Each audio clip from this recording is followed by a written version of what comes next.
The image came to me as I slept. In my dream, I stood at the center of a tall hall, and though it was day, I could see all the stars of the night sky. More, in fact. They were strewn across the atmosphere, clumped together so tightly that in many places you couldn't see anything else. Instead of white, they shone dark red. A voice came from behind me, and I turned. Standing there was a man. He wore a brown, ratty cloak that obscured his face and body in shadow, so all that I could see were his hands. They were withered, gray things with fingernails that looked like a predator's teeth. He said something again that I couldn't understand. I asked him to repeat himself. He spoke again, and the voice seemed to come from all around me. "You will find yourself," it said. "When you do, you will fall.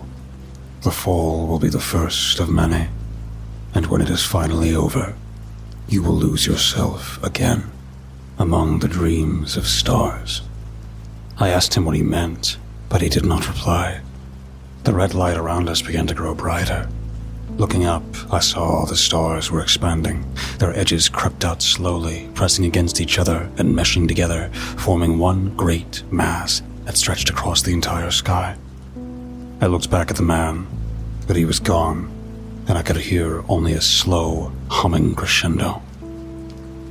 When I woke up, my first instinct was to write.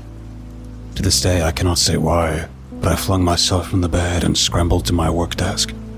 3 years' work of design and planning for the chapel were tossed aside. In their place, I took a stack of paper and pen and began to write. A week later, I emerged from the home with the first and final draft of what would be published as 17 Red Tales.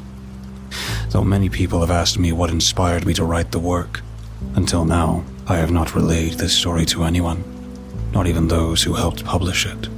There have been 2 reasons for this. The first, because I barely believed or remembered it myself. The second, because of what happened after the book was released. It was a little over a month later. I was still astonished by the immediate popularity of the stories, and trying to adjust to my new life in the spotlight. After a particularly grueling interview, I returned home, expecting to pour myself a drink and retreat to bed. Instead, I found 2 women and a man standing in my study. The man had a book. The women had knives. "You're coming with us," said the shorter, blonde-haired woman. The knife hung by her side in a most non-threatening manner. I looked from it to her, to the other woman, to the man, to the knife, and decided it would be best to listen. A bag was thrown over my head, and I was pulled outside by rough hands. From there, I was tossed into a carriage. We bumped along through winding roads for what felt like many hours before I was pulled back outside. The bag was torn from my head. We were in a small back alley in a part of town I couldn't recognize. The 3 figures stood in front of me. "Show it to him," said the taller, brown-haired woman. "Show it to him." The man thrust the open book into my arms, and I realized it was 17 Red Tales. It was turned to the 6th tale, A Hidden Path, at the moment when Samuel rejects the liar's 3rd offer. Though it took me a moment to realize this. The margins had been almost blacked out by notations and drawings in a script so cramped I couldn't distinguish the words. The writing filled every inch of white space. Only by looking closely could I recognize the printed words around it. "What's it mean?" said the man. He stared at me with wide eyes. I don't know," I said. "What are you trying to show me?" The man snarled and ripped the book from my hands. "You know what it means." He flipped to another page and thrust it back into my hands. This time, it was the 2nd tale, A Council of Strangers. Every line of text had been crossed out, with the word hunger repeated, running across the top. "Who did this?" I asked, turning the pages. I saw each had been defaced in a unique way. "You bought the book like this?" "I did it," said the blonde woman. She stepped forward. "But what does it mean?" "That's..." I began to say, but her knife at my throat stopped me. "I can't read," she said. She jabbed a finger at the page. "Read it to me." "You can't... how is that?" "Read it," she yelled. "From the beginning." My hands shaking, I turned to the beginning of the book. What did she want me to read? The story or the notations? I cleared my throat and began to read from the margins. 30 times on 30 lands, 30 dead by 30 hands, dirty truth, dirty man, crawling roots, creeping sand. He's not doing it right. He doesn't know, said the tall woman. How can you tell? Said the man. Listen to him. He doesn't understand. Her voice was calm, but there was menace backing it. She, more than the other two, was dangerous. The blonde woman drew the knife back. She stared into my eyes, clicking her teeth together. I don't think so either. I think he's a liar. He's not a liar. He's just an idiot, said the tall woman. She shook her head. There's no point in staying. We should leave. We can't leave when he hasn't told us anything, said the man. Shut up, said the tall woman. He can't tell us anything because he doesn't know anything. Now let's go. The man scowled but backed off. The blonde woman made a small tisking noise and shoved the knife into the folds of her clothing. Together they exited the alley, leaving me thanking God for my life. The next 3 months were uneventful. I pushed the night's incident from my mind and attempted to focus on writing a second book. In this, I was unsuccessful. Until a dream, I had felt little inclination to be a writer. Architecture had always been my calling, but now there was little hope of following it. Constantly, I was being questioned by my publisher about when he might see the next book. A deluge of letters flooded my home, from fans, from enemies, from other authors. Every time I went out, people swarmed like locusts, chewing through me with questions. It was after escaping such people that I found the letter. I had fled to my room, hoping to get some peace, when I saw it onto the mail slot. This struck me as curious, as I had arranged to have all my mail forwarded to a different address, as the volume had become too much to keep at home. It had no return address, only my name scrawled on the front in jagged letters. I set it in the trash can and tried to forget about it. After several hours, my curiosity got the best of me. Inside was a single sheet of paper, written on a script so small I had to squint to read it. Dear Sir, it began. I have recently purchased a copy of your recent book, 17 Red Tales, based on the recommendation of a friend. I'm sure you'll be pleased to know that I read and enjoyed it immensely. That is not what I am writing about. I have sent this letter and dropped it off personally to ensure you see it because of several experiences I believe are linked to your book. Upon reading the 5th story, A Sign of Rain, I began to feel as if I was being watched. Even laying alone in my room, the sensation never left me. I found myself unable to sleep, barely able to work, ignoring my friends and family as the fear of someone observing me grew. Even locked in my room, where it could be certain I was alone, it never left. The only thing that could make it go away was reading the book. I finished it in less than a day, then started again, eager for the peace that reading offered. I neglected meals, neglected work, neglected my body, all to engross myself in its pages. And the more I did, the more I became aware of another feeling, the feeling of knowledge. It crept in my brain like a vine, growing larger each time I finished and restarted the tales. Each sentence, each word, gained new form upon each reading.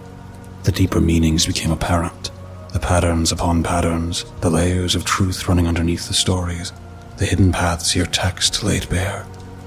By the 8th reading, the world around me seemed completely changed.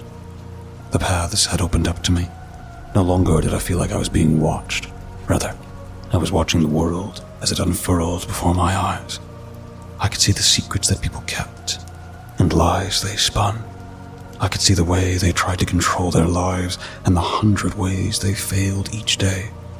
I could see the pulses of the world, the rivers of time we all flowed through, the dust of fallen planets, the roots that crawled from the stars, the sand that crept through our minds. And I knew what they were. Only we understood. The true gods are descending, and only we can see them. Will you join me with them?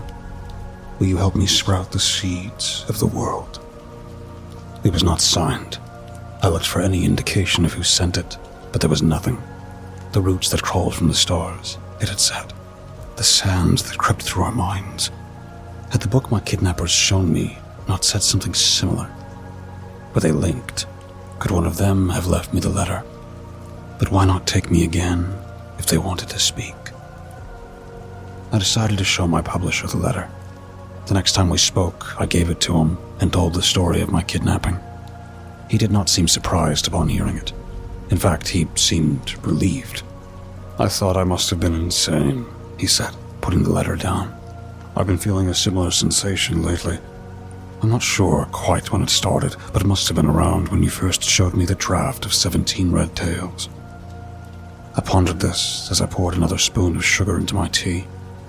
"Have you heard anything else about this?" He shook his head. "No. It was such a minor thing, I didn't feel the need to mention it anymore. If anyone else felt it, I'm sure they thought the same." We stared at each other for a moment. Then I stood and walked to the couple eating at the nearest table. "Excuse me, sir. Madam, I have a question. Have either of you happened to have read 17 Red Tails?" They nodded. "We both have," said the man. "Have you, by any chance, and I know this is odd to ask, felt like you were being watched since reading it?" The woman blinked several times. The man's jaw fell open. "How could you know?" he said. "Well," I said, leaning in and close and bringing my voice to a whisper, "I must confess a similar feeling. My friend over there has felt it as well." "That's impossible," said the woman. "I would have thought that too," I said. "But it seems it is not." "What could it mean?" said the man. I shrugged. "God only knows." That night, I sat in my room, thinking. I took a copy of 17 Red Tails from my shelf and began to flip through it. Since writing the book, I had felt none of the sensations described by my letter or associates. I had felt only one thing: fear. A slow, creeping fear that picked at me wherever I went. I could not identify the source or target of it. I only knew that it was there. Constantly. When I ate, when I slept, and when I held the book, it changed from unease to terror. My hands shook as I opened the first page. What did I expect to see? I do not know, but I only saw the same writing I had composed many months earlier.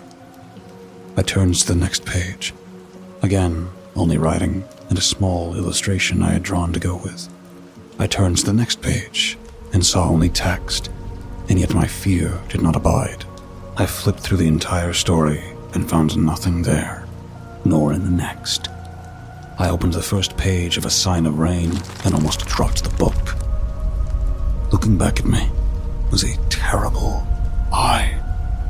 It filled the pages. It seems to fill the entire room. It was every color I had ever seen in a single point, but also in an infinite number of points all around me. It saw me to the marrow. It saw through to the soul, and even when I hurled the book against the wall and fled the room, I could feel its gaze. 3 weeks later, when I gathered the courage to enter the room and take the book, it was just as strong as when I first opened it. And when I burned the book and scattered the ashes on the wind, the gaze remained. Time is difficult for me to tell nowadays. I do not sleep much as of late, and time seems to blur together. It was 3 months after I burned the book, I think, that I first heard of Fifth Ism. It was in the daily newspaper, nestled away in the corner of the 7th page. A man in the slums of London proclaims himself a prophet, and he gathered together much of the vagrant population, said the article. It discussed the weekly meetings in the park, which had grown to hold hundreds of people, and the book that they had rallied around. 17 Red Tails. The reporter was hesitant to mention specific details about the group. I felt a sense of unease in his writing. There was much he knew that he was not telling. Many questions left unanswered. He mentioned that he had attended one of the meetings, but gave no details about what had taken place, describing it only as an event. It did not mention how the group was interested in 17 red tails, only that they were. A week, or maybe 2 after that, a man appeared at the door, holding a copy of the book. He wanted to speak to the man who had changed his life, he said. My book had shown him what the world could be, he said, to what the world used to be. He tried to force his way inside, but I pushed him back. He claimed that he could feel a presence inside my house. The pupil of the universe was staring at him. I locked the door, and after several hours, he left. More people came, trying to get a look at me. They wanted to see the prophet, the creator, the iris, a dozen different names. When it became too much, I tried to flee my home, but it was only a few weeks before they found me again. They stopped trying to breach the doors, but that doesn't mean they left. They arrived in droves, sitting outside the house when they were barred from entry. There was no movement, no speaking, just staring at the house, waiting. When I ran out of food, I tried to sneak out the back. I was quickly found, but they didn't try to attack me. Instead, they stood and moved as a group to follow me.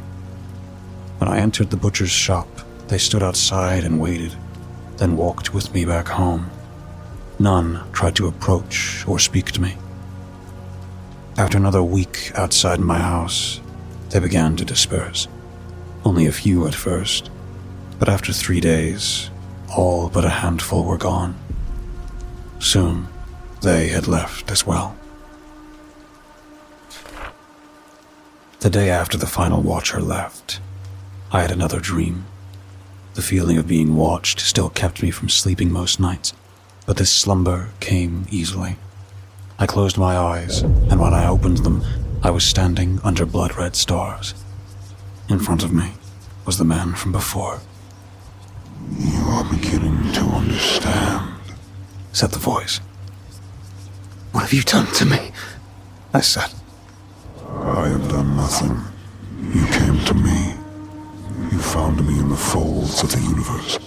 This is the consequence of your act. The land around us pulsed with the cadence of the voice. I didn't come to you. I was doing nothing when you first spoke to me. What could I have done to deserve this? The world shifted. The hills disappeared and were replaced by ocean. The waters were jet black, reflecting hundreds of thousands of red points. We floated several meters above, as if on a floor of glass. You cannot unsee what has been glimpsed. I am a part of you now. I saw something out of the corner of my eye, but when I looked, there was nothing. You will spread me across the world. It is unavoidable. What you have seen will smother the fire of humanity. It was there, right in the corner of my eye, a great beast pushing against the world, filling the sky.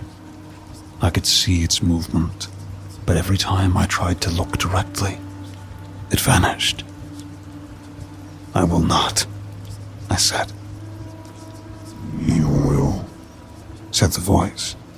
You already have. You are the third prophet, no matter what you claim. The beast in the corner of my eye surged forward, and fear surged through me.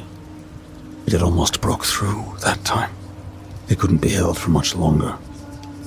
I opened my mouth to speak, but before the words could form, I woke. I have tried to fight the impulse.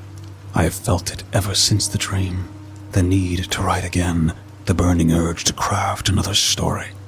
And I have told myself that I cannot, that I will not give in to this creature, that I will not spread its word, not do its work. I am a human being, not an animal. I will not be manipulated into this. But I cannot hold out any longer.